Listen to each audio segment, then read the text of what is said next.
Καλησπέρα. Πρώτη φορά στον Αχλαδόκαμπο, υπέροχη ανάβαση. Ίσως η καλύτερη για μένα μέχρι στιγμής που έχω περάσει από όλες τις αναβάσεις. Ντροπή μου τόσο καιρό που δεν ήρθα.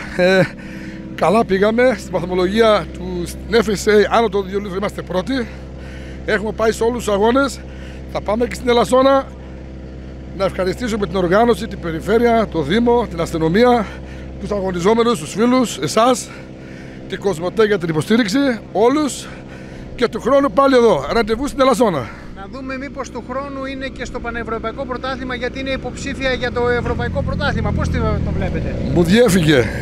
Ναι, το βλέπω πολύ θετικό και πρέπει όλοι να επικεντρωθούμε εκεί, να συνδράμουμε και εγώ μαζί για να το επιδιώξουμε και να το κατακτήσουμε. Έχουμε τις δυνατότητες, μπορούμε και να το πετύχουμε. Σας ευχαριστώ πολύ και συγχαρητήρια για τις επιτυχίες. Και εγώ ευχαριστώ, καλή συνέχεια και ραντεβού του χρόνου. Ευχαριστώ πολύ, να είστε καλά.